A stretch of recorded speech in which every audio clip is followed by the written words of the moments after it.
Hello मित्रों, राधे राधे, नमस्ते, प्रणाम। कैसे हैं आप लोग? आशा करती हूँ सभी लोग अच्छे होंगे। मित्रों, मैं किरण यादव अपने अवधी भाषा में एक श्री रामचंद्र जी का भजन गाने जा रही हूँ और प्लीज़ आप लोग शुरू से लास्ट तक सुनिएगा, तभी समझ में आएगा। और कमेंट बॉक्स में जय श्री राम जरूर लिखिएगा आप लोग। जय श्री राम। सेवरी करे इंतजार हो, राम है भवनवा।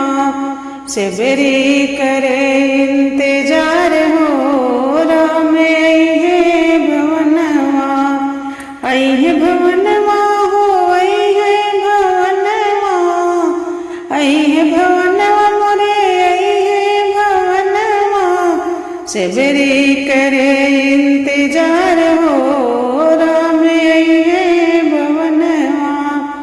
सेवरी करे इंतजार हो, राम आई है भवनवा। आई है भवनवा हो, आई है भवनवा। आई है भवनवा मोरे, आई है भवनवा। सेवरी करे इंतजार हो, राम आई है भवनवा। लंबी लंबी केस सेवरी रही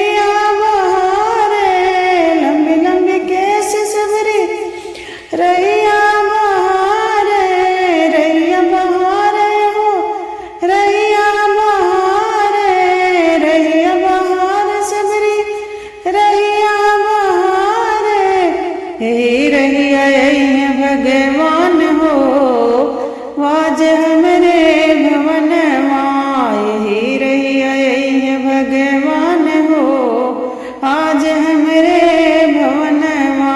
सेवरी करे इंतजार हो, आज हमरे भवनवा। सेवरी करे इंतजार हो, राम आई है भवनवा।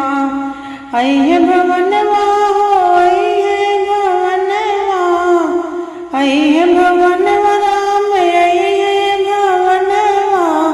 सेवरी करे इंतजार हो, राम आई है भवनवा। कुश के चटैया सेवरी झार के बिछावे, कुश की चटैया सेवरी झार के बिछावे। झार के बिछावे हो, झार के बिछावे।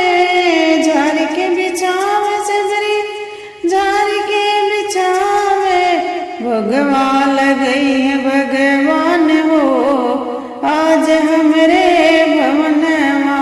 भगवा लगई है भगवान हो, आज हमरे भवनवा। हमरे भवनवा हो, हमरे भवनवा। हमरे भवनवा हो, हमरे भवनवा। सेवरी करे इंतजार हो, राम आई है भवनवा। सेवरी करे इंतजार हो, राम आई है भवनवा। आई है भवनवा हो, आई है भवनवा। कुश की चटैया सेवरी झार के बिछावे। कुश की चटैया सेवरी झार की बिछावे। यही चटैया बैठे भगवान हो, आज हमरे भवनवा। कुश की चटैया बैठे भगवान हो, आज हमरे भवनवा। सेवरी करे इंतजार हो, राम आई है भवनवा। आई है भवनवा हो, आई है भवनवा।